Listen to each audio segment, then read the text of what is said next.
Coucou mes petits moches, aujourd'hui on va parler de maternité et surtout de grossesse, d'accouchement, de mon expérience évidemment, maman de deux enfants qui ont 15 et 10 ans. J'ai eu pas mal de questions en rapport avec le fait que je sois une maman. Donc là, aujourd'hui, je me concentre vraiment sur les questions en rapport avec la grossesse, le fait de devenir maman, donc jeune maman, l'accouchement et l'après-accouchement. Voilà, vraiment cette thématique-là. Il y aura sûrement une autre vidéo en rapport avec le fait que je sois maman, mais j'ai divisé en fait en deux parties. Jingle bells, jingle all the way.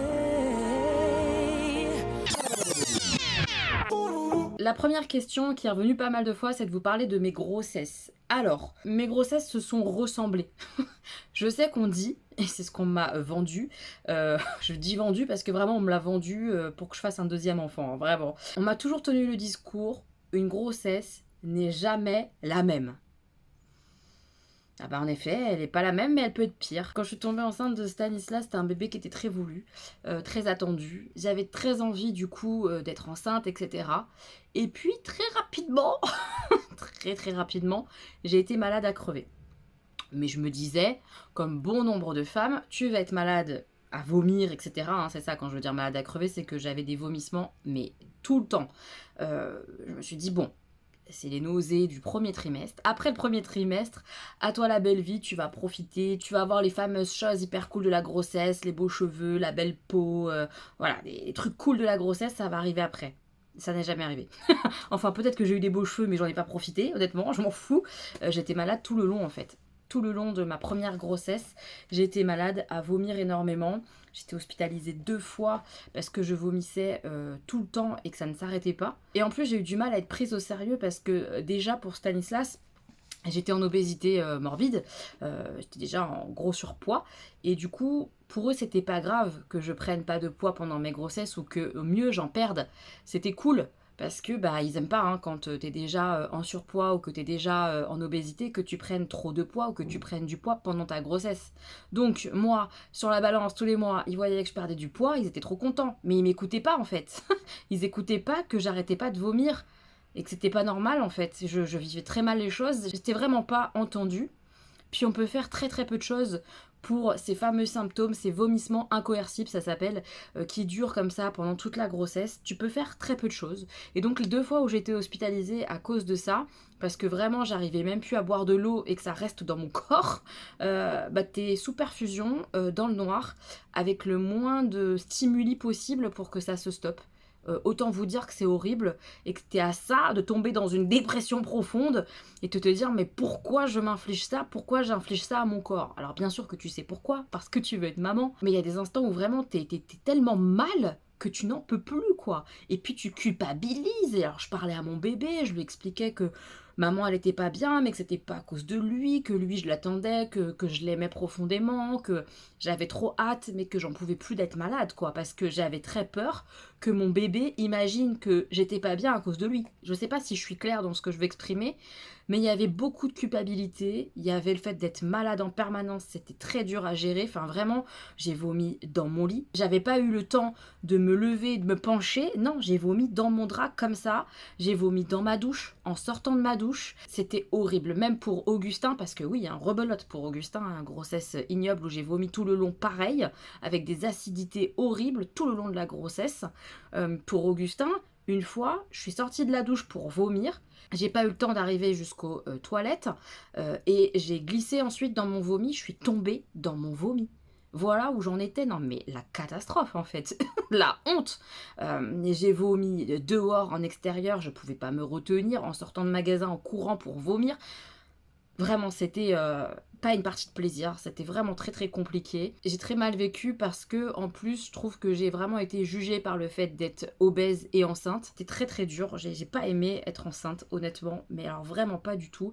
J'ai très mal vécu mes grossesses. Pour Stanislas, on a déclenché mon accouchement 15 jours avant, tellement j'étais malade et tout ça, à vomir, etc., que ça devenait trop compliqué, voilà. Et pour Augustin, j'ai été déclenchée 1 mois avant la date prévue d'accouchement, parce que pour Augustin, en plus, j'ai mon foie qui a commencé à à partir en cacahuète. J'ai fait une cholestase gravidique.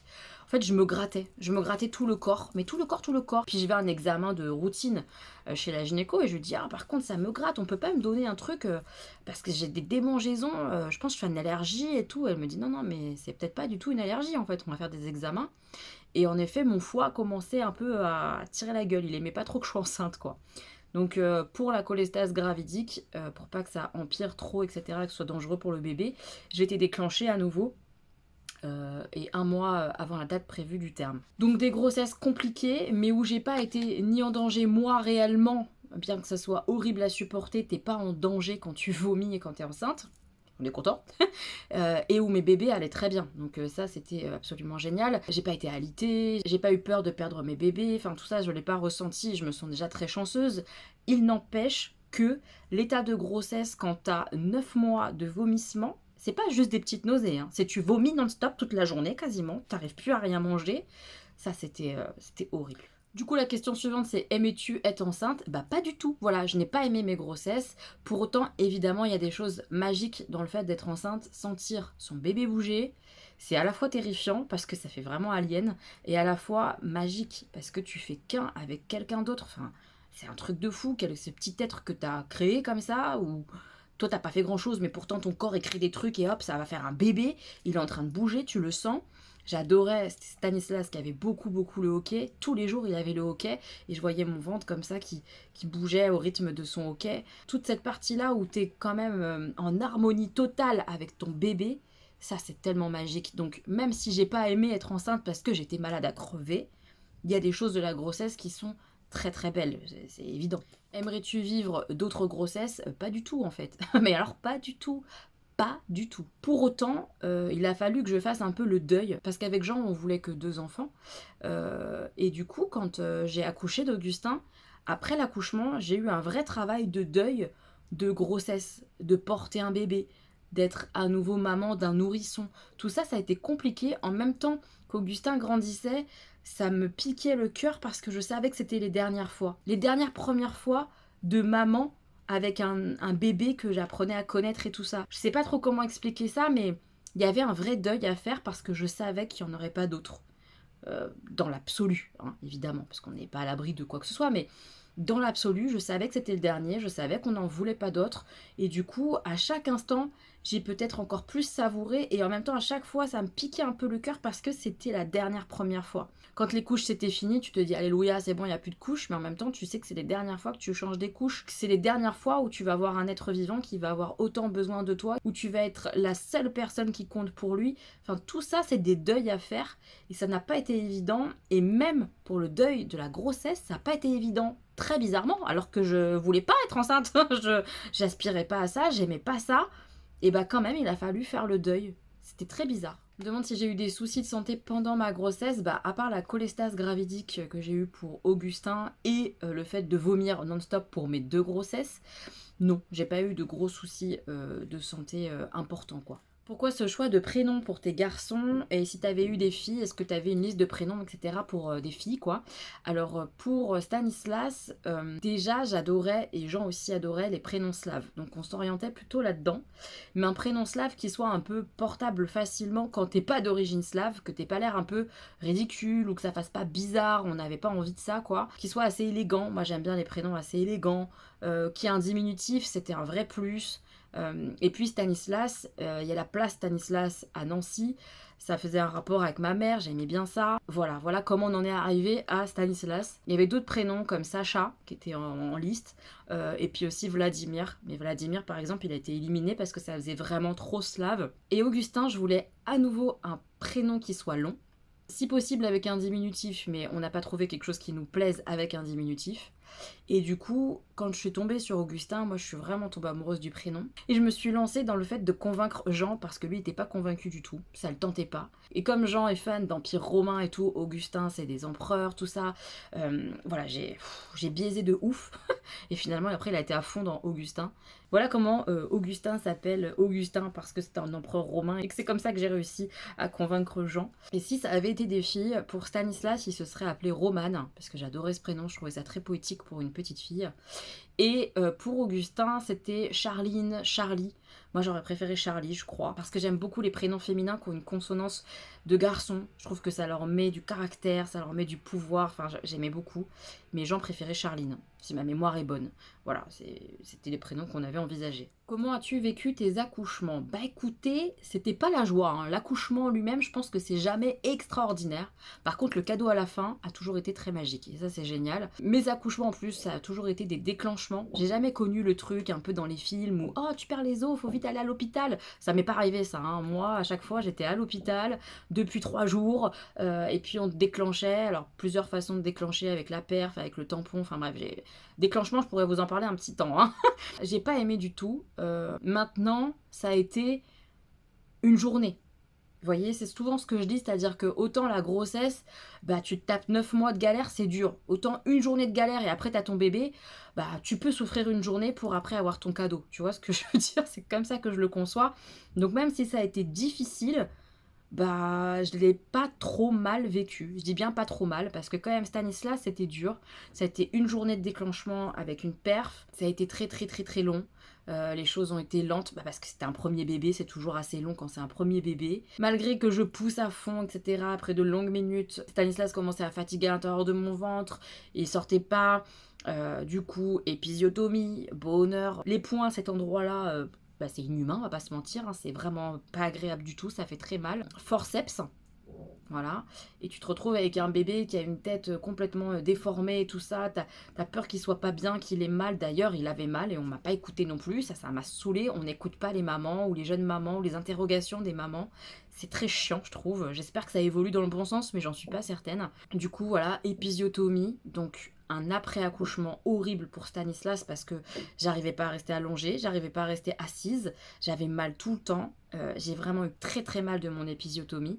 Ça a duré pendant des semaines. C'était vraiment très très dur. L'après-accouchement pour ça, rien que physiologiquement, c'était vraiment dur. Et puis j'avais un bébé qui avait un torticolis. Il avait très mal vécu les forceps, etc. Il dormait tout le temps d'un côté, je le voyais, et personne n'a voulu m'écouter. Donc c'était assez chiant. Pour Augustin, l'accouchement a été plus sympa. J'étais avec une sage-femme qui est restée avec moi jusqu'au bout malgré qu'elle avait fini sa garde.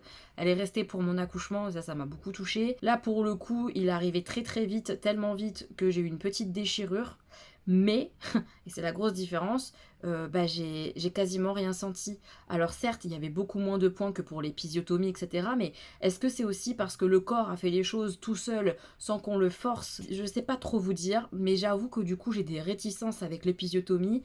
Et j'ai tendance à dire que, bah, en tout cas dans mon cas à moi, la déchirure m'a fait beaucoup moins mal pour l'après-accouchement.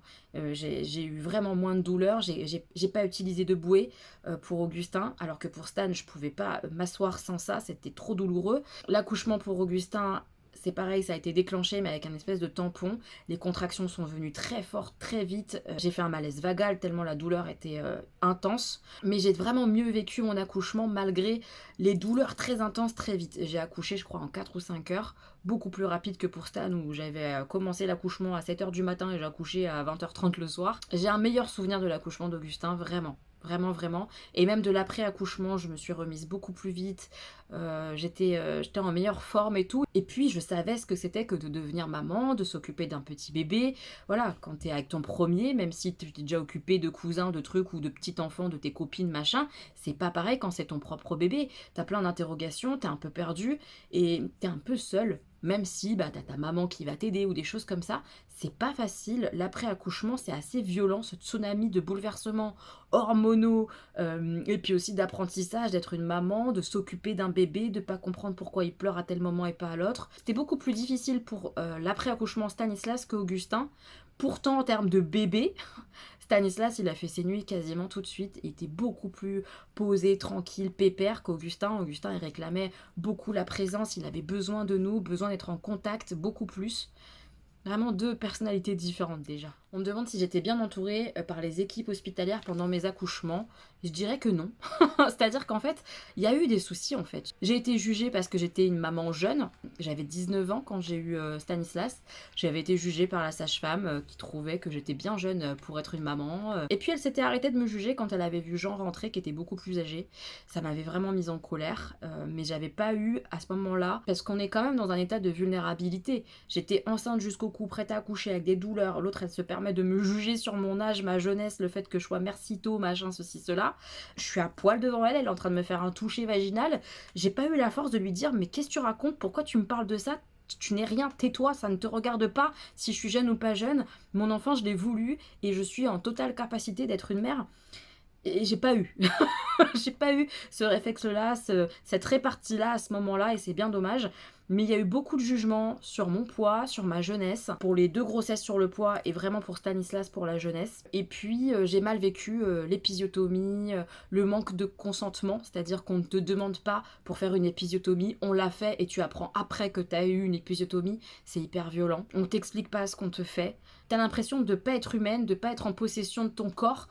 Alors que c'est quand même l'instant où tu as envie d'être en possession de ton corps et d'avoir le pouvoir de femme et tout, et tu l'as pas du tout, en tout cas moi, évidemment je parle de mon expérience, je l'ai pas eu, on a dépossédé complètement. J'ai vraiment eu ce sentiment psychologique et physique d'arrachement de mon bébé pour Stanislas, mais vraiment, c'était vraiment violent parce qu'en plus les forceps, littéralement, on t'arrache ton bébé de ton corps, hein. Avec des grosses pinces, on tire dessus, et je l'ai extrêmement mal vécu. Et ça a mis du temps avant que ça guérisse. Je vous le dis, pour Augustin, c'était vraiment différent. La nature a fait les choses. Ça s'est mieux passé. Pour les 2, j'ai eu la péridurale, mais pareil, de 2 manières différentes. Pour Stan, on m'a menacé que si je la prenais pas maintenant, pendant que pendant que l'anesthésiste passait, pour une autre dame, bah, si jamais je le rappelais tout de suite après, il ne reviendrait pas. Donc forcément, je l'ai pris alors que j'avais pas encore mal. Ça m'a saoulée parce que du coup j'ai eu la péridurale beaucoup trop longtemps, j'ai mal poussé, enfin bref, ça a été une catastrophe du coup. Alors que pour Augustin, bah, j'ai eu très très mal tout de suite, j'ai voulu la péridurale tout de suite, il me l'a posée, etc. Ça m'a aidé. Je sentais quand même beaucoup quand je poussais, les contractions, mon ventre, la poussée, le bébé qui passait.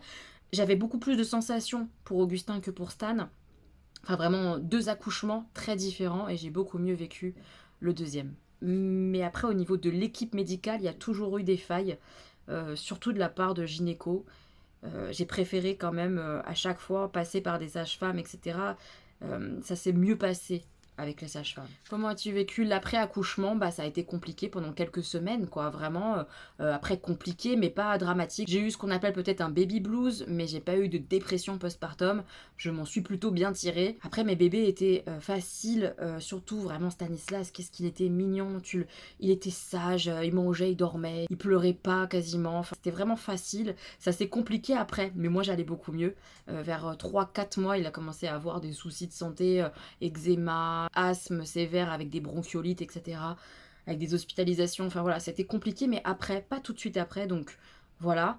Et Augustin, ça a été difficile parce que il avait beaucoup de besoins. Donc ça, c'était pas grave, hein, on répondait à ses besoins. Mais c'était un bébé très différent en fait de Stanislas, on n'était pas habitué à ça. Et puis il a été hospitalisé tout petit, à Noël, donc il avait même pas 1 mois, parce que son grand frère lui avait donné sa bronchiolite. Enfin, ça a été difficile les tout débuts, premier, 1 mois et demi, parce qu'on a vécu des trucs pas très cool. Mais j'étais plus sereine, plus à l'aise dans mon rôle de maman. Logique quoi. As-tu allaité tes enfants? Eh bien non, parce que même si je sais, hein, j'ai la conscience des choses, je me suis renseignée dessus, je suis la première à conseiller à mes amies à allaiter si elles se la sentent, etc. Je ne supportais pas l'image d'un bébé sur mon sein. Je pense que j'ai toujours sexualisé ma poitrine. Et ça me dégoûtait en fait. Voilà, faut dire les mots, ça me dégoûtait. J'arrivais pas à imaginer ça, c'était pas possible. J'ai pas eu la force mentale. Il y a toujours eu ce barrage comme ça.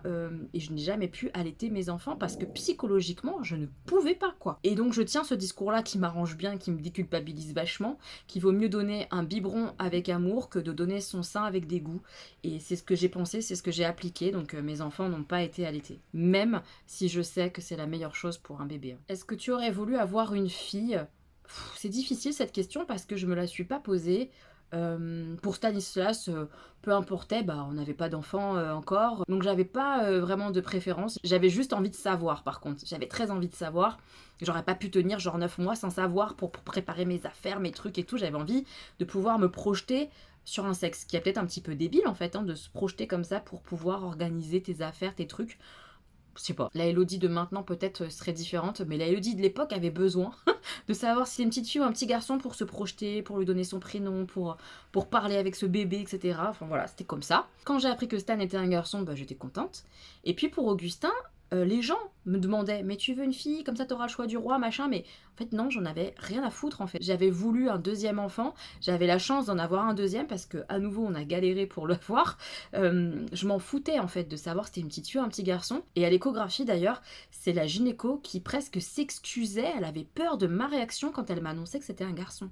Mais moi, j'étais contente. Je m'en foutais d'avoir un deuxième garçon. C'était super cool. Et même, j'avais un peu peur d'avoir une fille parce que, genre, je savais pas comment faire. J'avais eu Stanislas, je savais comment ça se comportait un petit garçon, genre, alors que bah t'as pas de garçon pareil, hein, c'était débile cette réflexion. Mais pour autant, j'avais peur d'avoir une fille, de pas savoir gérer une fille, euh, qu'elle soit une fille très différente de moi, enfin je sais pas, j'avais peur presque d'avoir une fille. Et puis même avec le recul, j'aurais eu peur d'avoir une fille. J'aurais eu du mal à l'éduquer parce qu'il aurait fallu l'éduquer selon mes principes de la même manière qu'un garçon, mais la société, elle te pousse à ne pas l'éduquer de la même manière, à lui demander d'être prudente, à lui demander de faire attention. Ça aurait été très compliqué. J'aurais eu beaucoup de soucis à éduquer une fille, je crois, et du mieux possible en fait. J'aurais eu du mal. Est-ce qu'être maman était une évidence pour toi? Oui. Vraiment à l'époque, c'était un goal. C'était le truc de ma vie. Être maman et maman tôt, c'était mon objectif. Être la meilleure maman possible. Le fait d'être mère passait avant beaucoup beaucoup de choses.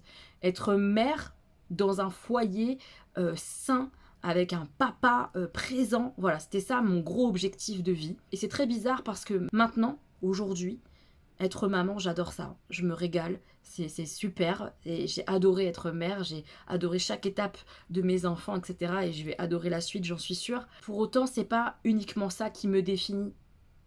Je dirais même que c'est pas ça qui me définit. C'est tout le reste qui fait que je suis Elodie. Et bien sûr, être maman, ça fait partie de ma vie. Mais ça me définit pas. Et même si mes enfants et leur bonheur passent avant tout, il n'empêche que même s'ils passent avant tout, je m'oublie pas. Mais finalement, peut-être que j'aurais pu ne pas être mère et épanouie. Mais ça, je le savais pas à l'époque. Et peut-être que je tiens ce discours-là maintenant parce que je suis maman. Vous voyez, c'est très compliqué et confus dans ma tête, cette question-là. Mais vraiment, ça a été un goal absolu. Je suis très contente d'avoir mes enfants, évidemment. Mais en même temps, je me sens terriblement égoïste parce que je leur ai fait subir une séparation. Alors, c'est pas moi qui l'ai décidé, la séparation, c'est vrai. Il n'empêche que c'est moi qui les ai mis au monde et je fais partie de la situation. Et si je les avais pas mis au monde, ils auraient pas subi cette séparation-là, etc. C'est tout ce que je ne voulais pas dans ma vie, en fait, d'avoir des enfants et d'être séparée du papa. Voilà. Donc ça, c'est un peu compliqué pour moi. Il n'empêche que mes enfants, c'est mes merveilles, quoi. Enfin, dernière question, mais j'y ai déjà répondu un peu. Veux-tu d'autres enfants? Eh bien, déjà, quand j'étais en couple avec Jean, on voulait pas d'autres enfants. Maintenant que je suis divorcée de Jean, je ne veux pas d'autres enfants. Voilà. Et je reparlerai de l'hypothèse de si t'es avec quelqu'un qui veut des enfants dans une autre vidéo. Bah oui, je vous tease un peu pour les prochaines.